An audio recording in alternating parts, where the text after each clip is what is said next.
Hechos capítulo 6, y vamos a leer los versículos 1 al 7. En aquellos días, como creciera el número de los discípulos, hubo murmuración de los griegos contra los hebreos, de que las viudas de aquellos eran desatendidas en la distribución diaria. Entonces los 12 convocaron a la multitud de los discípulos y dijeron: no es justo que nosotros dejemos la palabra de Dios para servir a las mesas. Buscad pues, hermanos, de entre vosotros a 7 varones de buen testimonio, llenos del Espíritu Santo y de sabiduría, a quienes encarguemos de este trabajo. Y nosotros persistiremos en la oración y en el ministerio de la palabra. Agradó la propuesta a toda la multitud, y eligieron a Esteban, varón lleno de fe y del Espíritu Santo, a Felipe, a Prócoro, a Nicanor, a Timón, a Parmenas y a Nicolás, prosélito de Antioquía. Si pueden ver, los 7 nombres son griegos, así que escogieron a 7 griegos para atender a la viuda de los griegos. Eso fue una medida sabia. A los cuales presentaron ante los apóstoles, quienes orando les impusieron las manos. Y crecía la palabra del Señor, y el número de los discípulos se multiplicaba grandemente en Jerusalén. También muchos de los sacerdotes obedecían a la fe. Vamos a orar, hermanos, a pedir al Señor la bendición en la exposición de su palabra en esta noche. Glorioso Rey de Israel, como vimos en esta noche cuando tu palabra fue leída en el libro de Números, tú te cuidas de que todas las cosas en tu iglesia sean hechas conforme a un orden, al orden establecido por Cristo, que es la cabeza de la iglesia. Y nosotros, oh Padre bueno, queremos que todas las cosas que se hacen en este cuerpo local de creyentes se hagan conforme al diseño de Cristo, y te pedimos y te suplicamos que tú ilumines nuestras mentes y corazones a través de estos estudios acerca del diaconado, no solo para que la iglesia, cuando se vea envuelta en elegir nuevos líderes, lo haga con una forma consciente y señale a aquellos que tú previamente has señalado, sino que la iglesia comprenda la importancia de todo esto, para que como un cuerpo funcionemos llenando las necesidades no solo del alma, sino también del cuerpo. Ayúdanos, oh Dios, a ser una iglesia sensible a las necesidades del pobre y del afligido. Te lo suplicamos en Cristo Jesús nuestro Señor. Amén. La semana pasada iniciamos este estudio sobre la doctrina bíblica del diaconado, considerando en primer lugar la importancia de esta doctrina para la iglesia. ¿Por qué debemos como iglesia detenernos a considerar la enseñanza bíblica acerca de este oficio? Habiendo tantas cosas que enseñar al pueblo de Dios, tantas necesidades que cubrir a través de la predicación de la palabra, ¿por qué detenernos durante 4 domingos a traer enseñanzas a la iglesia acerca del diaconado? Bueno, la semana pasada dimos 4 razones. Primeramente, porque esta enseñanza nos capacitará como iglesia para representar correctamente el carácter de Dios. Como veíamos en el sermón anterior, la existencia misma del diaconado nos dice algo acerca del carácter bondadoso y misericordioso de Dios. Y por lo tanto, cuando este oficio no es ejercido en una forma adecuada, la iglesia mostrará una imagen distorsionada del Dios que predica. En segundo lugar, esta enseñanza es importante porque capacitará a la iglesia para reconocer a quienes el Señor Jesucristo está apartando para este oficio.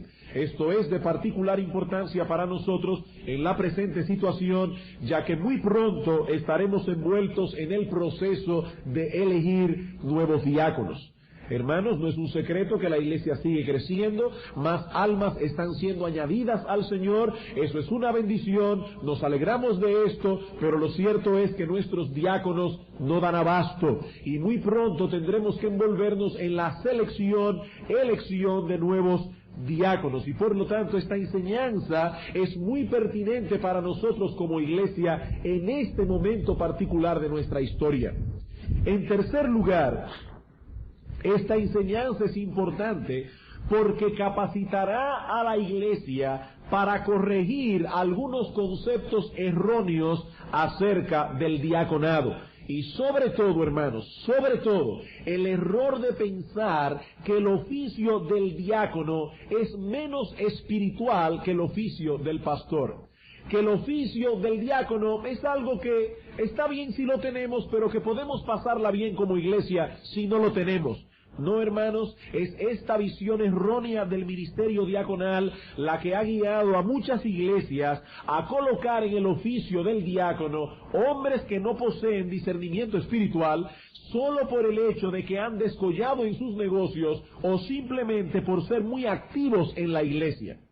Pero si vamos al libro de los Hechos, en el capítulo 6, vemos que los apóstoles no veían el diaconado de esta manera. En el versículo 3 fueron muy explícitos: buscad, hermanos, de entre vosotros a 7 varones de buen testimonio, llenos del Espíritu Santo y de sabiduría, a quienes encarguemos de este trabajo. Y luego dice en el versículo 5 que eligieron a Esteban, varón lleno de fe y del Espíritu Santo, y menciona a 6 nombres más, y debemos suponer que eran de la misma categoría. La razón por la que se menciona a Esteban y se señala en una forma particular es porque inmediatamente después el libro de los Hechos entra en el arresto y el martirio de Esteban. Pero eso no quiere decir que solo Esteban era lleno de fe y del Espíritu Santo, y que Felipe, Prócoro y todos los demás eran individuos que estaban bien, pero que no eran de la misma altura espiritual, no necesariamente. Así que cuando la iglesia de Jerusalén se vio envuelta en la necesidad de elegir nuevos diáconos, estos hombres buscaron varones llenos de fe, llenos del Espíritu Santo, llenos de sabiduría, hombres de buen testimonio, hombres que no fueron colocados en el ministerio pastoral porque tenían un llamamiento distinto, pero que tenían el carácter necesario aún para suplir esa posición. Y finalmente, esta enseñanza es importante porque capacitará a la iglesia a evaluar la labor de sus diáconos actuales. Cada cierto tiempo la iglesia debe revisar las cualificaciones de sus líderes, tanto de sus diáconos como de sus pastores. Ya pasamos por ese proceso el viernes con respecto a los pastores. No recuerdo ahora cuándo nuestros diáconos fueron ordenados, pero muy pronto tendremos que hacer esta evaluación con respecto a la vida de ellos. Y esto así porque un hombre solo debe continuar ejerciendo su oficio mientras continúe llenando la medida de lo que se espera de él, tanto como pastor como diácono. Luego que consideramos la importancia de la doctrina y que esperamos haber amarrado vuestras conciencias a la importancia de esta enseñanza, vimos el origen teológico e histórico del diaconado. Desde un punto de vista teológico, podemos decir que el diaconado encuentra su origen en 3 fuentes distintas. En primer lugar, en el carácter compasivo y misericordioso de Dios. ¿De dónde surge el diaconado? Del carácter compasivo y misericordioso de Dios.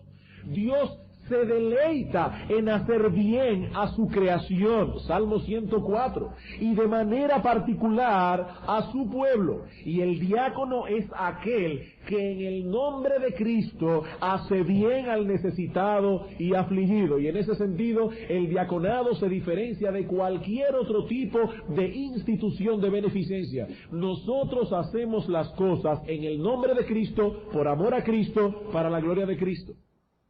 No como lo hacen las personas del mundo.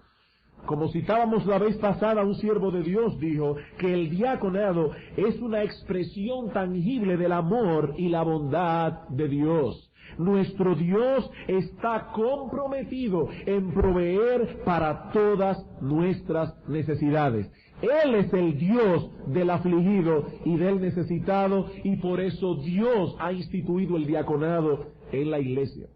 En segundo lugar, este oficio encuentra su origen, desde un punto de vista teológico, en la condición menesterosa del hombre y particularmente del pueblo de Dios. ¿Por qué existe el ministerio diaconal? Porque somos una raza de personas necesitadas y nuestro Dios no pasa por alto esa realidad, ni quiere, queridos hermanos, que su iglesia la pase por alto. Estamos ministrando a una raza de personas necesitadas. Y finalmente, este ministerio encuentra su origen en el ejemplo y abundante provisión de Cristo. Nuestro Señor anduvo haciendo bienes y sanando a los oprimidos por el diablo, dijo Pedro en un sermón. Él se ocupó por ministrar a la totalidad del hombre, y nosotros estamos llamados como iglesia a hacer lo mismo. Como alguien ha dicho, en el nombre de Cristo y movido por el amor de Cristo, la iglesia de Cristo dispensa misericordia a los que son de Cristo. Y esto lo hace a través del diácono. Esto lo hace a través del diácono. Ahora, si rastreamos el origen del diaconado desde un punto de vista histórico, entonces tenemos que remontarnos a Hechos 6, el pasaje que leímos hace un momento. Allí vemos que este oficio surge en el contexto de un problema que surgió en la iglesia de Jerusalén debido al enorme crecimiento numérico que esta iglesia había experimentado en un muy corto periodo de tiempo. Las viudas de los griegos se sentían desatendidas, y debo hacer notar, hermanos, que cuando aquí dice viuda de los griegos, se refiere a las viudas de aquellos judíos que eran helenos, es decir, que no vivían en Jerusalén, pero eran judíos. De todas maneras se les llama griegos porque no eran del grupo de judíos que vivían en Jerusalén, pero eran judíos. Recuerden que en el tiempo de Pentecostés muchas personas vinieron a adorar al Señor, y el día de Pentecostés muchos de ellos vinieron al conocimiento del Señor. Muchas de estas personas se quedaron viviendo en Jerusalén, no volvieron a sus lugares de origen, y esto fue lo que dio a luz el problema que estamos experimentando aquí. Así que cuando dice las viudas de los griegos, eran judíos que no vivían en Jerusalén, pero que ahora se habían quedado a morar allí, se les llamaba griegos. Y dice aquí que estas viudas de los griegos se sentían desatendidas, y los apóstoles no podían continuar llevando sobre sus hombros esta tarea, arriesgándose a descuidar su ministerio esencial. ¿Y cuál era su ministerio esencial? La oración y la predicación de la palabra, versículo 2.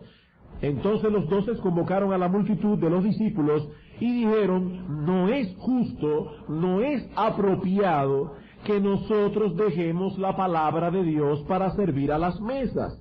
Y luego en el versículo 4, y nosotros persistiremos en la oración y en el ministerio de la palabra.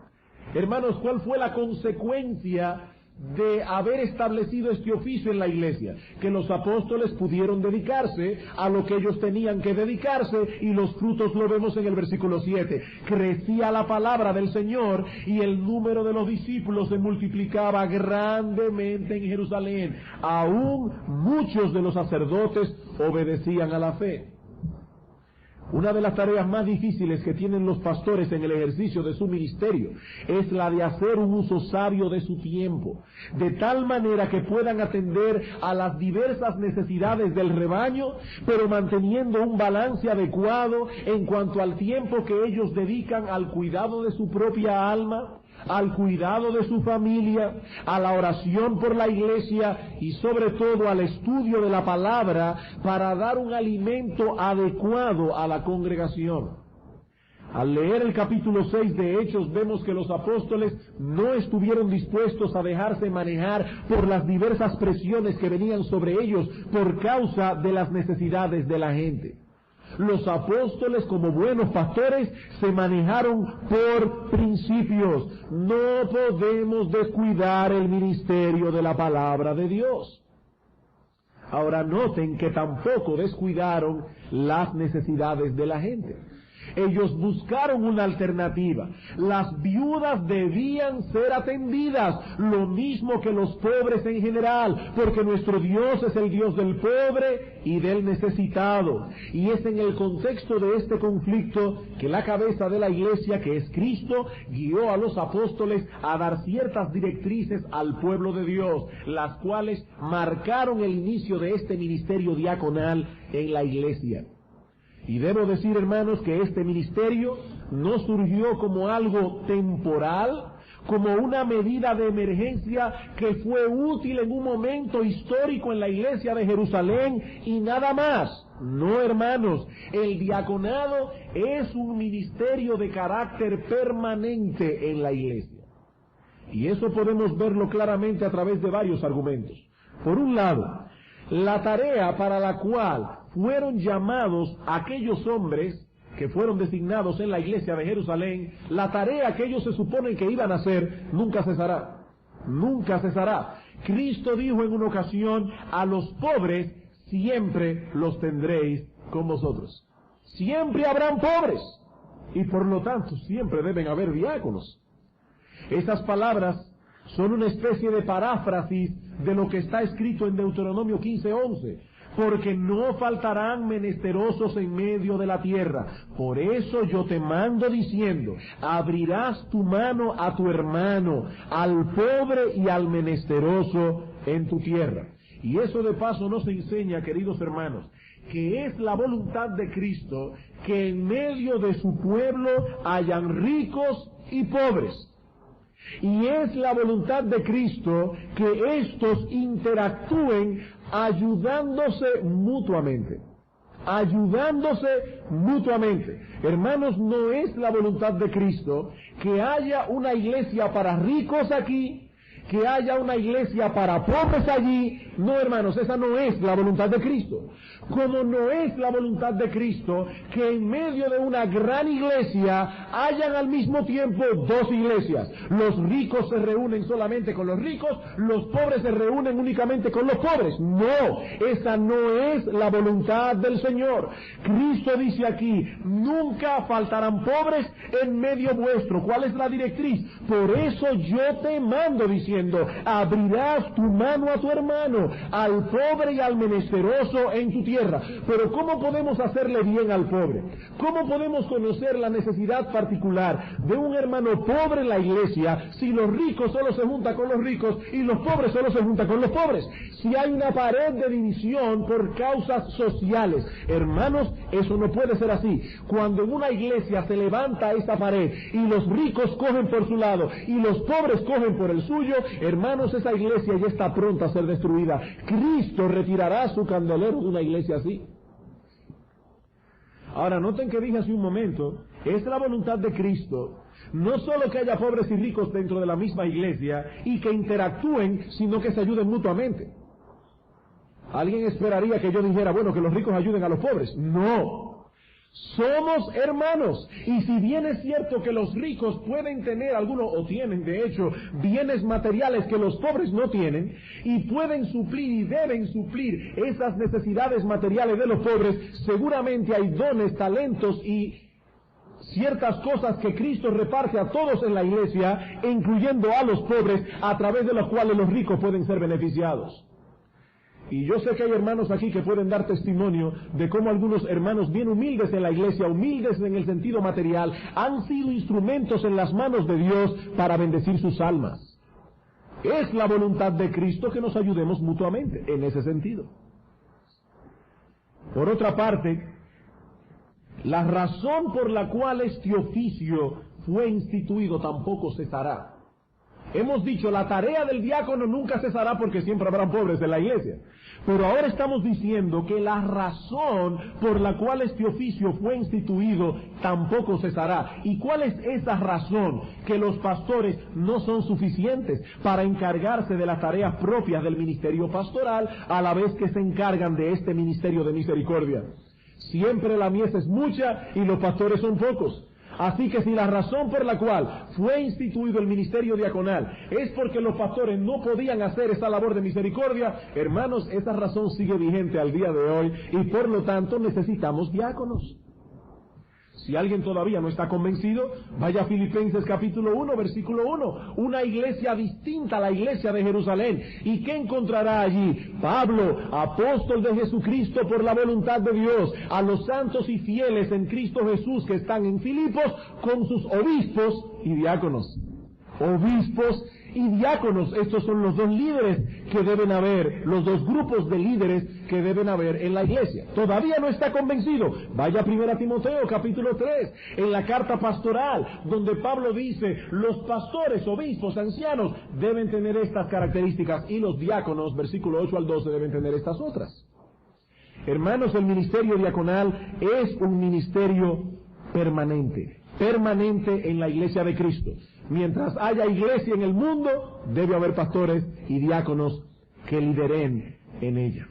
El ministerio diaconal entonces surge en el contexto de una necesidad pastoral por un lado y de la necesidad de los pobres por el otro. Los pobres y necesitados deben ser atendidos, pero sin socavar el ministerio especial que Dios ha puesto sobre los hombros de los pastores. Bueno, hasta aquí lo que vimos la vez pasada en cuanto a la doctrina bíblica del diaconado. En la tarde de hoy nos dedicaremos, ahora no sé hasta dónde, a establecer cuál es la tarea que Dios ha asignado a los diáconos en la iglesia. Y lo haremos bajo los siguientes encabezados. En primer lugar, veremos la tarea de los diáconos en sentido general. Luego veremos los principios que deben regular el ejercicio de esta tarea. Y finalmente, la manera en que esta tarea debe ser hecha. Vamos a ver, hermanos, hasta dónde llegamos en la tarde de hoy. Así que veamos en primer lugar la tarea de los diáconos en sentido general. Y quiero hacer esto a través de un contraste. ¿Cuál es la tarea que se espera que los diáconos realicen en la iglesia? Bueno, si fuésemos a describir la tarea que Dios ha encomendado a los pastores, podríamos resumirlo como lo hace el puritano John Owen en dos palabras: enseñanza y supervisión. Eso es lo que hacen los pastores.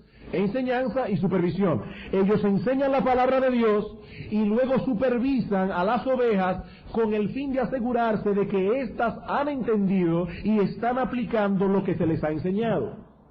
Pero si fuésemos a describir la tarea de los diáconos en una iglesia en una forma general, podríamos hacerlo a través de una sola palabra: servicio. A través de una sola palabra: servicio. Los diáconos han sido llamados a servir en la iglesia. He ahí en una forma breve y sencillísima la descripción de la tarea diaconal. En 1 Timoteo 3:10 dice, y leo de la Biblia de las Américas, que también estos, los diáconos, sean sometidos a prueba primero, y si son irreprensibles, que sirvan como diáconos. Que sirvan en la iglesia como diáconos que son. Eso lo vemos más claramente cuando hacemos un estudio más amplio de la palabra diácono y su derivado en el Nuevo Testamento. Esta palabra griega diáconos se usaba en aquel tiempo para hablar de un mesero o de un sirviente doméstico. Vayamos por un momento al Evangelio de Juan, capítulo 2. Evangelio de Juan, capítulo 2. Aquí encontramos al Señor Jesucristo en las bodas de Caná. Y dice ahora en el versículo 5, su madre, la madre del Señor, dijo a los que servían, ahí está la palabra diaconía, haced todo lo que Él os dijere. Versículo 9. Cuando el maestresala probó el agua hecha vino, sin saber él de dónde era, aunque lo sabían los diáconos, los sirvientes que habían sacado el agua, llamó al esposo y le dijo: todo hombre sirve primero, etcétera, etcétera. Pero aquí lo que quiero enfatizar es que la palabra sirviente es la palabra griega diáconos. Eso mismo lo vemos en Mateo capítulo 22, versículo 13, en la parábola de la fiesta de bodas, donde un individuo entra en una fiesta de bodas sin el vestido apropiado, y dice ahora en el versículo 13, entonces el rey dijo a los que servían: atadle de pies y manos y echadle en las tinieblas de afuera, etcétera. Una vez más, la palabra diácono. ¿Qué es un diácono? Un siervo. El diácono debe tener un corazón listo y dispuesto para servir. Debe ser un hombre servicial. Al igual que un sirviente doméstico, este hombre ha de tener la disposición de ser usado en cualquier servicio de la iglesia, no importa lo humilde que este servicio pueda ser, o si dicho servicio se ve o no se ve. ¿Cuántas veces no han sido ustedes invitados a una comida y cuando ustedes llegan ahí se encuentran con un montón de platos que algunos sirvientes han hecho? ¿Ven ustedes siempre quiénes son esos sirvientes? No. Ustedes simplemente reciben el fruto de lo que los sirvientes han hecho. El diácono asimismo debe estar dispuesto a hacer cualquier servicio en la iglesia, se vea o no se vea. Si ese trabajo es necesario, allí está el diácono listo para realizar dicha tarea. El máximo ejemplo de esta disposición al servicio lo encontramos, por supuesto, en nuestro Señor Jesucristo. Juan capítulo 13. Juan capítulo 13. Antes de la fiesta de la Pascua, sabiendo Jesús que su hora había llegado para que pasase de este mundo al Padre, como había amado a los suyos que estaban en el mundo, los amó hasta el fin. Y cuando cenaban, como el diablo ya había puesto en el corazón de Judas Iscariote, hijo de Simón, que le entregase, sabiendo Jesús que el Padre le había dado todas las cosas en las manos, y que había salido de Dios, y a Dios iba, en otras palabras, teniendo una conciencia plena de su propia grandeza, teniendo una conciencia plena de quién era Él, se levantó de la cena, se quitó su manto y tomando una toalla se la ciñó, luego puso agua en un lebrillo y comenzó a lavar los pies de los discípulos y a enjugarlos con la toalla con que estaba ceñido. Hermanos, ustedes conocen muy bien todas las cosas, elementos que están envueltos en esta escena. No quiero volver a explicar estas cosas, pero el centro de este pasaje es el siguiente. El Señor Jesucristo, en su corazón de siervo, estuvo dispuesto a asumir, siendo Él el más grande, el papel del más bajo. Ese es el punto. El Señor tenía un corazón de siervo. No importa cuán sencillo, humilde y sucio pueda ser una tarea. Si esta era necesaria, el Señor estaba dispuesta a hacerlo. Y así ha de ser el diácono en la iglesia. De hecho, así ha de ser todo cristiano en la iglesia. Cristo dice aquí que nosotros los discípulos debemos imitarle a Él en todo. No solo los diáconos, todos los hermanos y hermanas de la iglesia debemos tener esa misma disposición. Señor, si tú, siendo el más grande, estuviste dispuesto a hacer la labor más sencilla, aquí estoy yo, Señor, dispuesto exactamente a hacer lo mismo. Yo sé que he contado esto antes, pero para mí fue sumamente aleccionador. Hace unos años atrás, que tuve la oportunidad de estar hospedado en la casa del pastor Martin, había tenido un problema en un pie, un problema no muy agradable que no quiero describir ahora. Pero el asunto es que no era nada agradable. Y cuando yo llegué a esta casa, tan pronto este hombre se enteró de lo que yo tenía, fue y buscó agua, se arrodilló, me quitó los zapatos a pesar de todas mis protestas, me quitó las medias, y él mismo se encargó de cuidarme el pie que yo tenía enfermo. Hermanos, ese es un corazón de siervo. No importa qué tan grande, famoso, conocido pueda ser tú. El punto es que debes estar dispuesto a hacer la labor del más humilde, aunque sea una labor sucia y desagradable. Todo cristiano está llamado a hacer esto, pero el diácono de manera especial. El diácono de manera especial. Este hombre ha de distinguirse básicamente por su servicio. Ese es, en sentido general, la tarea a la que este hombre ha sido llamado. Él no ha sido llamado a gobernar, ni a enseñar en la iglesia. Si un diácono tiene el don de enseñanza, lo usamos para enseñar, pero no como diácono, sino porque tiene el don. Esa no es su tarea esencial. Para eso fueron llamados los pastores. Y eso lo vemos más claramente cuando observamos con detenimiento el pasaje de Hechos 6. Los diáconos fueron constituidos con el propósito de servir a las mesas. ¿Para qué? Para que los apóstoles pudiesen continuar enseñando la palabra de Dios. Ahora yo me pregunto, hermanos, ¿le resta esto dignidad al diaconado? Los pastores se ven todos los domingos, por lo menos ellos se ven haciendo algo. Los diáconos no se ven, hacen cosas que mucha gente no ve. Pero yo me pregunto, hermanos, ¿le resta esto dignidad al diaconado? Todo lo contrario, eso realza más bien la dignidad del diácono. ¿Qué dice el Señor Jesucristo en Mateo capítulo 20, versículo 25 al 28? Cuando encontró que los discípulos estaban discutiendo entre sí a ver cuál de ellos sería el mayor en el grupo. Dice Mateo capítulo 20, versículo 25, entonces Jesús, llamándolos, dijo, sabéis que los gobernantes de las naciones se enseñorean de ellas, y los que son grandes ejercen sobre ella potestad. Mas entre vosotros, hermanos, no será así, sino que el que quiera hacerse grande entre vosotros será vuestro servidor, y el que quiera ser el primero entre vosotros será vuestro siervo, como el Hijo del Hombre, que él no vino para ser servido, sino para servir, y allí está la palabra diácono otra vez, y para dar su vida en rescate por muchos.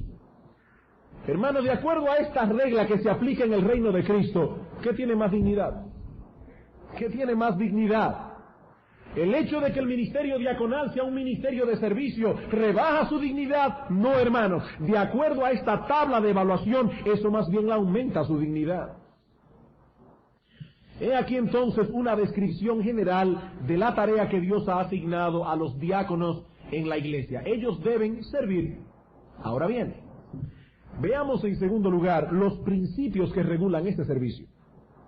Los principios que regulan ese servicio, porque alguien puede decir, bueno, sí, pastor, yo entiendo, deben servir, pero ¿tiene usted alguna lista que yo pueda ir tachando de qué es lo que los diáconos hacen? No, la Biblia no nos da una lista específica de las tareas que se espera que los diáconos realicen en la iglesia, no nos da esa lista, pero sí nos da una lista de directrices y principios que cuando se aplican en una situación en particular, eso traerá como resultado una descripción de la tarea o las tareas que los diáconos deben hacer en esa iglesia en particular. Varios principios generales. En primer lugar, el diácono está llamado a hacer todo aquello que se necesita hacer para corresponder apropiadamente a las necesidades temporales y prácticas de la iglesia. El diácono está llamado a hacer todo lo que se necesite hacer para corresponder o llenar apropiadamente las necesidades temporales y prácticas de la iglesia. Él es en la iglesia lo que un sirviente doméstico es en una casa. Yo estoy seguro que algunos aquí se han encontrado con este tipo de sirvientes. Él fue contratado o ella fue contratada para cocinar, solo para cocinar. Pero resulta que el bebé de 2 años acaba de estrellarse contra la pared y está tirado en el piso. Y ella dice, bueno, eso no me corresponde a mí no me contrataron de niñera. Bueno, pero si tú estás ahí en esa casa donde se te contrató para servir y hay una situación como esa, tú debes moverte a servir. Aunque esa no sea exactamente la tarea para la cual tú fuiste contratado. Bueno, de igual manera, el diácono es en la iglesia lo que un sirviente doméstico es en una casa. En Hechos capítulo 6, versículo 2, se nos dice que los diáconos han sido llamados a servir las mesas. Un autor comenta lo siguiente acerca de esta frase. Una mesa es el símbolo natural y escritural para representar todas las cosas que requiere o necesita una familia. Servir las mesas en la iglesia apostólica significaba preocuparse e involucrarse en la provisión de las necesidades temporales de la familia de la fe. Eso era lo que significaba. Estos diáconos estaban llamados a ver qué hermano en la iglesia, qué hermana en la iglesia estaba necesitado y suplir esa necesidad en la medida de las posibilidades y aún de lo apropiado, como veremos en un momento. Ahora bien, esas necesidades, hermanos, cambian de iglesia en iglesia. Y es por esto que la Biblia no nos da una lista específica de las tareas que deben realizar los diáconos. La Biblia nos da una lista de principios, pero no de tareas. Supongamos que hay una iglesia allí que está comenzando con un grupo de 10 parejas que han sido enviadas a cierto lugar por otra congregación para iniciar un ministerio allí. De hecho, hace unos años atrás comenzamos a orar por la iglesia en Holland, que comenzó de esa manera. Unas familias de otra iglesia más grande se movieron a esta localidad para ver si Dios bendecía este ministerio allí. En esa iglesia, comenzando, tal vez no habían viudas que cuidar por el momento, o hermanos pobres que socorrer, pero eso no quiere decir que no había labores diaconales para hacer. El diácono está llamado a responder a las necesidades temporales y prácticas de la iglesia, cualquiera que esta necesidad sea. Cuando esta iglesia comenzó, en la sala de una casa de familia, no teníamos que preocuparnos mucho por el equipo de sonido. porque era en una sala de una casa. No se necesitaba micrófono, no se necesitaba amplificador, etcétera, etcétera. A medida que la iglesia fue creciendo y tuvimos que mudarnos en un lugar más amplio, hubo que adquirir equipo de sonido, hubo que adquirir amplificador, hubo que adquirir bocina, micrófono. Ya los diáconos tenían que ocuparse de una nueva situación. Y cuando nos mudemos al edificio, si el Señor lo permite, conforme a nuestro sueño y anhelo, allí tendremos otras necesidades que los diáconos tendrán que suplir. Es por esa razón, hermanos, que no hay una lista específica, depende de la necesidad, depende de la iglesia, depende de la situación de cada congregación. Segundo principio, el diácono está llamado a asumir ese servicio en la iglesia no por usurpación, sino por delegación. El diácono está llamado a asumir ese servicio en la iglesia no por usurpación, sino por delegación. Pastor, ¿qué usted quiere decir con esto? Que el diácono cumple sus responsabilidades específicas en coordinación y bajo la autoridad de los pastores de la iglesia. En coordinación y bajo la autoridad de los pastores de la iglesia. Estos 7 hombres que fueron llamados para el diaconado en Hechos 6, fueron llamados a realizar una labor que los apóstoles habían definido y descrito de antemano. Vamos a buscar, dicen ellos, a 7 varones a quienes encarguemos de este trabajo. Ellos habían definido ya cuál era ese trabajo. No importa cuánta buena intención puedan tener los diáconos en la iglesia, si comienzan a trabajar independientemente de la dirección pastoral, pueden convertirse, aún sin quererlo, en un obstáculo aún para los mismos pastores. Los diáconos no han sido llamados para gobernar en la iglesia.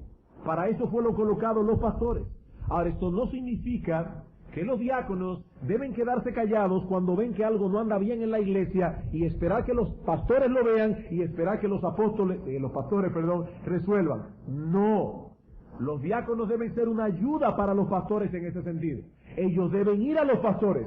Ellos deben hacerlos conscientes del mal. Y más aún, hermanos diáconos, escuchen, más aún, deben sugerir lo que se podría hacer.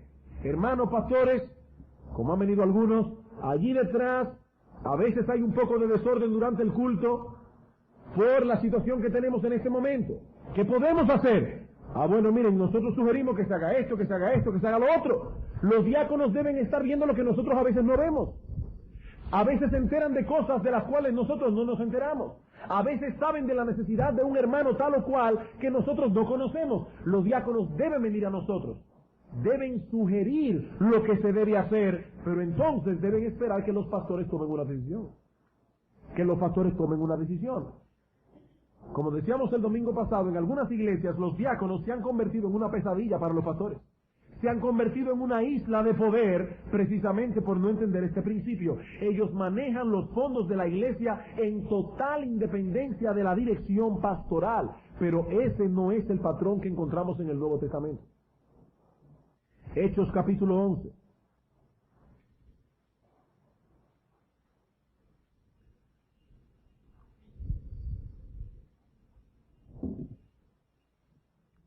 Hechos capítulo 11, versículo 27 al 30. En aquellos días unos profetas descendieron de Jerusalén a Antioquía, y levantándose uno de ellos, llamado Ágabo, daba a entender por el Espíritu que vendría gran hambre en toda la tierra habitada, la cual sucedió en tiempo de Claudio. Entonces los discípulos, cada uno conforme a lo que tenía, determinaron enviar socorro a los hermanos que habitaban en Judea. En otras palabras, enviaron socorro a la iglesia de Jerusalén, lo cual en efecto hicieron. Escuchen, hermanos, enviando ese socorro a los ancianos, a los pastores en Jerusalén, por mano de Bernabé y de Saulo. Y nos preguntamos, ¿y qué pasó con los diáconos de Hechos 6? No se eligieron diáconos en Hechos 6 ¿Por qué se envió ese socorro a los pastores de la iglesia? Porque ellos, como autoridad final en la iglesia, recibirían estos fondos y luego llamarían a los diáconos, le darían directrices para que ellos usen esos fondos. Pero la autoridad, hermanos, siguen siendo los pastores de la iglesia. Los pastores de la iglesia. Vamos a suponer que ahora en nuestro edificio a los hermanos diáconos dicen: miren, hermanos, nosotros creemos que debemos poner de inmediato, nos mudemos en este edificio, un aire acondicionado central en la iglesia. Todo el mundo va a decir amén. Pero el punto es que probablemente nosotros los pastores, cuando saquemos numerito, digamos: hermanos, eso no se puede de inmediato. Ahora, si usted está tan empeñado, denos el dinero y sin problema le ponemos el aire acondicionado. Pero en cuanto a lo que depende de las ofrendas de la iglesia, nosotros vamos a decir: este no es el momento para entrar en esto. Hay otras necesidades que suplir, otras necesidades que cubrir. Pero los diáconos no pueden decir: no, ustedes se callan, nosotros somos los que manejamos los fondos de la iglesia y hemos decidido que se va a usar para esto y esto y esto. No, eso sería servir por usurpación, no por delegación. Tercer principio. El diácono tiene como función distintiva hacer más fácil la obra del pastor en el púlpito. Esto es muy importante. El diácono tiene como función distintiva hacer más fácil la obra del pastor en el púlpito. El diácono está llamado a hacer todo aquello que sea necesario para que el pastor pueda dedicarse sin preocupaciones al ejercicio de su labor pastoral. Como alguien ha dicho, el diácono está llamado a hacer todo aquello que le impida a los pastores entregarse como deben a su llamado peculiar de oración y predicación. Y otro siervo de Dios dijo: el diaconado tiene propósitos evangélicos. El diaconado tiene propósitos evangélicos. Su razón principal de existencia, de acuerdo a Hechos 6, no es la de lograr una norma social de justicia, ni lograr unidad en la iglesia, aunque estas cosas en sí mismas son buenas, pero ninguna de ellas constituye la razón principal de la existencia de este ministerio. Su tarea consiste en hacer todas aquellas cosas que los pastores no podían hacer sin comprometer su llamado peculiar: la oración y la predicación. ¿Ven ustedes, hermanos, cómo los diáconos promueven la expansión del reino de Cristo? A través de su labor, los diáconos, y benditos sean los diáconos liberan a los pastores de ciertas tareas que serían un obstáculo para el ministerio de enseñanza que ellos están llamados a realizar en la iglesia, para que puedan aconsejar a las ovejas, para que puedan predicar el evangelio a los perdidos. Hermanos, si aquí no hubiesen diáconos, yo no estaría parado aquí hoy. Hermanos diáconos, esa es la forma como ustedes deben visualizar vuestro ministerio. No se trata simplemente de llevar una ropa aquí o de visitar a un enfermo allá. Se trata más bien de ser un brazo de apoyo para los pastores de la iglesia. Porque si ustedes, hermanos queridos, no estuviesen haciendo lo que hacen, nosotros no podríamos hacer lo que estamos haciendo. Esa es la idea. Es por eso que el diácono debe tener sabiduría y sensibilidad espiritual, porque sólo así se involucrará en lo que tiene que involucrarse, teniendo delante de sus ojos la mira puesta en el avance del evangelio, en la expansión del reino de Cristo. El cuadro gráfico que puede ayudarnos a visualizar la tarea de los diáconos es la de un grupo de sirvientes en un hogar, ayudando a los padres y cuidando a los hijos. Es en ese sentido que podemos decir que su ministerio en la iglesia mira en dos direcciones distintas. Los diáconos miran en dos direcciones distintas. Miran hacia la congregación y sus necesidades, pero miran sobre todo hacia los pastores. ¿Qué yo puedo hacer para aliviar la carga del pastor? ¿Qué yo puedo hacer para quitarle carga, para que él pueda ocuparse en aquello de lo que debe ocuparse? La responsabilidad de los diáconos en la iglesia, entonces, es múltiple. Como hemos dicho ya, estas responsabilidades cambian de iglesia en iglesia, ya que dependen de las necesidades particulares de cada congregación. El asunto no es cumplir con una lista de responsabilidades previamente determinadas, no. El diácono no puede decir, bueno, dígame, ¿qué es lo que yo tengo que hacer? Ah, bueno, tú recoges la ofrenda, cuenta la ofrenda, prepara los vasitos de Santa Cena y mira que hayan nadie en cada silla. Ah, bueno, pues esa es mi tarea. Resulta que está cayendo un aguacero, hay sillas allá afuera que se están pudriendo. Sí, pero esa no es mi labor. La labor mía es preparar los vasitos de Santa Cena. No, hermano, no, esa no es la idea. El asunto es llenar la medida de estos principios que acabamos de enumerar. Ahora, de todos modos, sí podemos dar una lista de labores específicas a la luz de estos mismos principios. ¿Qué deben hacer los diáconos? En sentido general, socorrer al pobre y al necesitado en el ministerio de benevolencia, Hechos 6, 1 al 6. El diácono tendrá que hacer uso de ciertos fondos destinados para estos fines. El diácono debe evaluar cada caso para hacer benevolencia con sabiduría y discernimiento. Porque ¿qué dice 2 Tesalonicenses capítulo 3, versículo 6? Si alguno no quiere trabajar, que tampoco coma. Ay, mire, hermano diácono, que resulta que el hermano Juanito, él tiene 6 meses sin trabajar y él necesita comer. ¿Y por qué el hermano tiene 6 meses sin trabajar? No, porque él se ha dedicado a un ministerio especial de oración. Entonces, él quiere que la iglesia le supla la comida. Bueno, el hermano Juanito seguirá en ayuno y oración hasta que él decida buscar trabajo. Porque la Biblia dice, el que no quiere trabajar, entonces que tampoco coma. A la hora de hacer misericordia, el diácono debe tener discernimiento. Los fondos de la iglesia deben ser administrados con principios de piedad.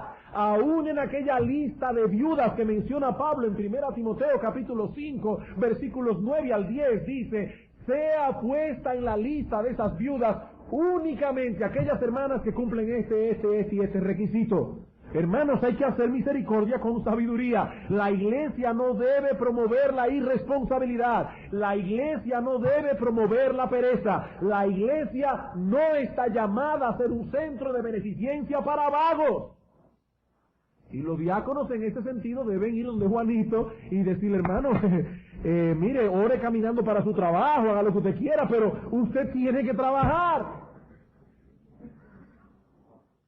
También el diácono debe evaluar el grado de ayuda que cada individuo necesita. Debe dar consejos sabios al necesitado, de modo que pueda emplear adecuadamente sus propios recursos. A veces hay hermanos que tienen problemas económicos porque no son buenos administradores. ¿Qué debe hacer el diácono? Debe ir donde este hermano y decir, hermano, dime, ¿con qué tú cuentas? ¿Cuáles son tus posibilidades? ¿Tú has pensado que tal vez tú puedes hacer algo por aquí? ¿Tú has pensado que tal vez tú puedes vender esto por aquí? Ayudar al hermano a pensar. También tendrá que proveer de consuelo al afligido. No es un servidor profesional que va a llevarle algo al necesitado, como veremos en un momentito. El diácono también debe involucrarse con los enfermos y con todos aquellos que por una razón u otra no pueden acudir a los servicios de adoración. Le llevará sermones grabados, libros, orará por el enfermo. No es un simple robot que realiza ciertas funciones, no. Es un hombre espiritual que realiza una labor espiritual. Y además de todo esto, deben ocuparse de los problemas prácticos que surgen en el contexto del edificio en que nos reunimos para adorar a Dios, preparar la cena del Señor, el uso de la finanza, cuidar el sonido, los abanicos, etcétera, etcétera, etcétera. Como vemos que el tiempo se nos ha ido, vayamos al tercer punto y solamente voy a enumerar encabezado. La manera en que la tarea diaconal debe ser hecha. La manera en que la tarea diaconal debe ser hecha. En primer lugar, el diácono debe servir con imparcialidad. El diácono debe servir con imparcialidad. El problema con Hechos 6 era un problema de parcialidad. De parcialidad. Las viudas de los griegos se sentían desatendidas. El diácono debe ser sensible, de manera que sea guiado por principios bíblicos y no por amistad personal o por algún tipo de preferencia. Y sobre todo, el diácono debe ser una persona evidentemente guiada a socorrer al pobre y al necesitado. El diácono debe ser un individuo que los pobres en la iglesia puedan acercarse a él con tranquilidad. Santiago capítulo 2, versículo 1 al 5, hermanos, no tenemos tiempo, pero allí se dice que vuestra fe en el Señor Jesucristo sea sin acepción de personas. Qué terrible es que nosotros como iglesia prediquemos el Evangelio, hablemos del amor del Señor, hablemos de la misericordia del Señor, y cuando las personas vengan a la iglesia se encuentren con un grupo de personas que no saben lo que es la misericordia. Y se sientan rechazados, y se sientan aislados. ¿Cómo nosotros queremos que una persona pobre venga a nuestra iglesia y crea en el Evangelio que el predicador está predicando si los hermanos ricos les pasan por al lado y ni siquiera los saludan? ¿Cómo podemos nosotros, hermanos, hacerles creer que nuestro Dios es un Dios de amor, que nuestro Dios es un Dios compasivo, que nuestro Dios es un Dios lleno de misericordia, que no hace acepción de personas? Y eso es una tarea que no le corresponde únicamente a los diáconos. Cuando Santiago dice allí que vuestra fe en el Señor Jesucristo sea sin acepción de personas, está hablando de toda la iglesia. Dice Santiago, ¿cómo puede ser que entre un rico a la iglesia bien vestido y luego entre un hombre andrajoso? Y la idea que da la palabra griega es de un vestido aún maloliente, y se le diga al rico, ¡ay, qué bueno que viniste por aquí! Nos honras con tu presencia, ven, siéntate aquí. Y al pobre, bueno, mira, aún le dice, ponte allí en el estrado. Y la idea que da es que ni siquiera le dieron silla. Siéntate allí en el piso, como tu ropa está sucia ya, no importa mucho. Y después cuando se va el hombre, le echan amoníaco al piso. Hermanos, ¿cómo nosotros podemos predicar del amor del Señor? ¿Cómo podemos predicar la compasión de Cristo si hacemos esa separación entre ricos y pobres? Cuando una iglesia comienza a hacer eso, hermanos, Cristo comienza a apagar su candelero de esa iglesia. Y nosotros debemos cuidarnos de esto, porque esta es una iglesia donde hay muchas clases sociales. Aquí hay personas muy pobres. Aquí hay personas muy ricas. Y qué tremendo testimonio podemos dar a la sociedad cuando las personas vengan aquí y digan, en esta iglesia todo el mundo se trata como hermano, no importa el apellido que tenga. No importa si tiene pedigrí, no importa si la abuela vino de España, no, la abuela de aquel vino de África, aquel es haitiano, y están aquí en la iglesia, y se aman, y se cuidan, y se protegen unos a otros. Hermanos, eso es una iglesia de buen testimonio, esa es una iglesia de Cristo. Pero cuánto más los diáconos deben reflejar eso es lo que estamos diciendo. Está toda la iglesia llamada a hacer eso, pero los diáconos en una forma particular. Los diáconos deben servir con imparcialidad. En segundo lugar, el diácono debe servir con alegría. El diácono debe servir con alegría. El necesitado no siempre está en la mejor disposición de ser ayudado. Tristemente, es así, hay un prejuicio. A veces las personas se sienten mal de necesitar una ayuda, se sienten humillados. Pero si encima de todo eso recibe la visita de un diácono con una cara de fastidio, eso hará más difícil que reciba la ayuda. Mucho más difícil. El diácono debe servir con alegría. El hermano necesitado debe sentir que este hombre ve como un gran privilegio haber ido a su casa a llevarle esa ayuda. Hermano, gracias por darme esta oportunidad y este privilegio de servirte. ¡Qué alegría! ¡Qué alegría poder tenderte una mano en este momento de necesidad! Y hemos oído el testimonio de hermanos aquí que han dicho cómo cuando la iglesia se ha envuelto en socorrer a un necesitado pobre, cómo las personas del lugar comentan el asunto. Lo comentan, hermanos. Eso no pasa desapercibido. Eso lo comentan y eso añade brillo al testimonio de la iglesia local. En tercer lugar, el diácono debe servir con misericordia. El diácono debe servir con misericordia. Aquí quiero leer lo que dice Abraham Kuyper en su libro sobre el cuerpo glorioso de Cristo. Dice que ninguno piense que los diáconos de una iglesia han cumplido con su deber al reunir de entre los miembros de la iglesia las ofrendas para los pobres y distribuirlas entre los mismos. Dice, si han hecho eso solamente no han cumplido con su deber. Los diáconos representan a Cristo en su oficio de misericordia, y el ejercicio de la misericordia está vinculada con la consolación de los afligidos. Ha pasado, dice él, que la así llamada caridad ha sido administrada en una forma fría y aún a veces altanera. Si tal cosa es hecha así, está vacía de misericordia. No, hermanos, cuando un diácono se involucra y cuando cualquier hermano se involucra en ayudar a un necesitado, ese hermano necesitado debe sentir, oye, este hermano, su corazón está latiendo junto conmigo. Hermano, me aflige, me apena verte en esta situación. Yo voy a orar por ti, pero aparte de orar, mire, he traído esto para aliviar tu carga. En cuarto lugar, el diácono debe servir con fidelidad. El diácono debe servir con fidelidad. Él debe sentir el peso de esa responsabilidad que Cristo y la Iglesia han puesto sobre sus hombros. Cada diácono debe sentir que Jesucristo mismo ha puesto todos los pobres de la Iglesia en sus manos. Y le está diciendo, mira, yo derramé mi sangre por ellos, cuídalos. Yo derramé mi sangre por esos que están allí, protégelos, suple para sus necesidades en la medida de las posibilidades de la Iglesia. Y la misma Iglesia ha puesto ese peso sobre ellos. El diácono debe servir con fidelidad, el diácono debe servir en quinto lugar con diligencia. Con diligencia, ellos suplen necesidades que muchas veces no pueden esperar. Estas viudas aquí, si se quedaban 2 o 3 días sin comer, qué tremendo problema. Los diáconos deben ser rápidos, interceptar el problema y ver cómo lo resuelven de acuerdo a la urgencia. Pero para eso se requiere diligencia. Y hermanos, debo aclarar algo. Yo no estoy hablando así porque nuestros diáconos no sean así. Yo no le estoy dando un boche a ellos en público. Si ellos estuvieran faltando en eso, se les dice en privado.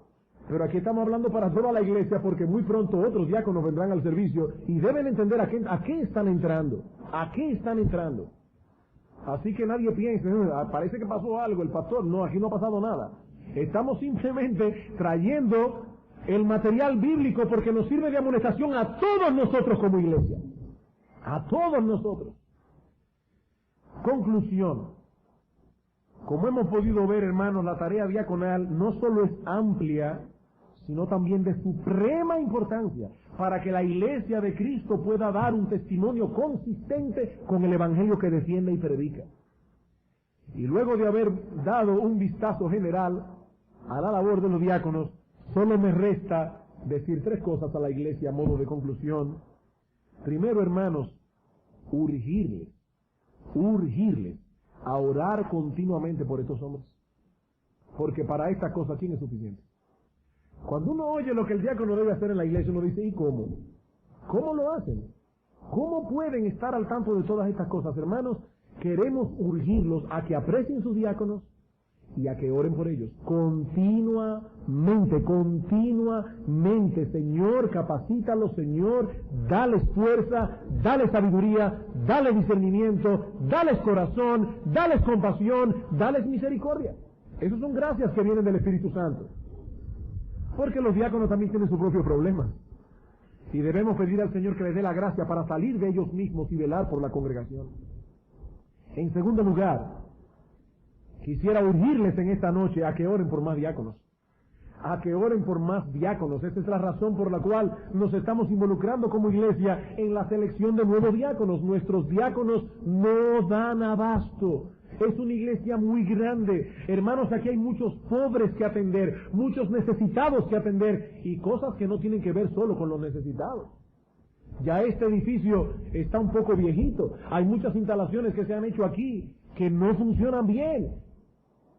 Gracias al Señor hemos tenido ciertos respiros últimamente porque se han dado ciertos pasos muy buenos para resolver ese problema, pero hace un tiempo atrás, si no era la tubería de aquí, era la luz de allí, era el abanico de allá. Son muchas cosas, hermanos. Vamos a orar que Dios envíe más diáconos, pero finalmente, y quizás más importante, o quizás no puedo ponerlo en orden de importancia, pero es muy importante, hermanos, que cada cual asuma el compromiso de ser un brazo de apoyo para ellos. Porque cuando dijimos todo lo que los diáconos debían hacer, ahora quiero traer una nota. Eso no quiere decir que ellos tienen que hacerlo todo. Los diáconos están llamados a buscar personas en la iglesia que realicen muchas de estas cosas, pero ellos coordinan. Pero si un hombre va a hacer todo lo que dijimos hoy, se va a volver loco. Hermanos, cada uno de nosotros debe asumir el compromiso de ser un brazo de apoyo para los diáconos. que los diáconos puedan sentir que cuentan contigo, mi hermano, que cuando ellos vienen a ti y te dicen, mira mi hermano, yo sé que tú eres bueno en esto, yo sé que tú tienes una cama adicional en tu casa y necesitamos esto y aquello, que ellos sepan que tú vas a darle un brazo de apoyo con la misma alegría con que ellos están sirviendo, no con una señal de fastidio. Solo así puede funcionar la iglesia, ya que los diáconos están llamados a coordinar la ayuda en la iglesia. Ellos no tienen que hacerlo todo. Y es en ese contexto de servicio, hermanos, que Dios señalará quiénes son los que han de ser añadidos a los vivos. Es en ese contexto de darle un brazo de apoyo a los diáconos que el Señor comenzará a señalar quiénes son los otros diáconos que deben ser añadidos a esta congregación local. Que Dios nos ayude, hermanos amados, para que podamos continuar predicando el Evangelio con fidelidad, pero al mismo tiempo mostrando con nuestros hechos que nosotros creemos lo que decimos creer, que el Evangelio